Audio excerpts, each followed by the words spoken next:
Hey everybody, this is Rob Tyler with LSAT Freedom, and this is going to be a brief introduction to the LSAT. The LSAT, as some of you know, stands for the Law School Admissions Test. It is a test that almost all students must take before they go to law school, and that all students must take before they go to an ABA-approved law school. As some of you also know, the LSAT is a huge component of law school admissions. In fact, in almost every single law school, it is the largest component. Usually over 50% of your admissions criteria depends on your LSAT score. So with that in mind, let's ask ourselves, what is the LSAT? Well, the LSAT is a test comprised of 5 sections, each with between 28 and 28 questions each on 3 different subject matters. It's a multiple choice test with 100 questions. So you ask yourself, how does it have 4 to 5 sections with 23 to 28 questions each and only have 100 questions? Well, that's because one of the 5 sections is a so-called experimental section and doesn't count towards your score.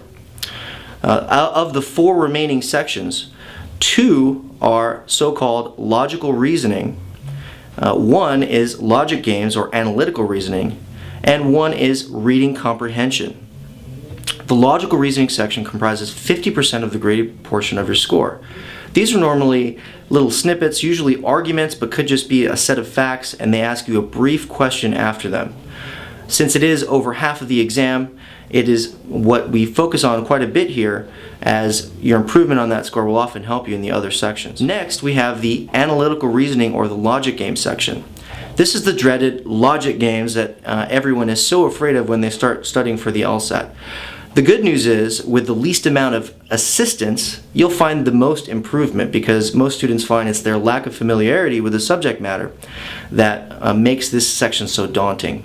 Of course, with our strategies, you'll find a rapid improvement in this area, as most students do. Finally, we have the reading comprehension section, which is akin to the reading comprehension section that you took in the North American students have taken in the SAT, where you get a large passage of material and are asked a set of questions based on what you remember about that section. Based on your score in these 4 graded sections, you get what's called a raw score.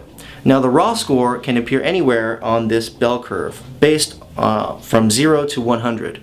Based on that raw score, you will get an LSAT score, and from that LSAT score, you'll get a percentile rank depending on how everyone else did on your exam.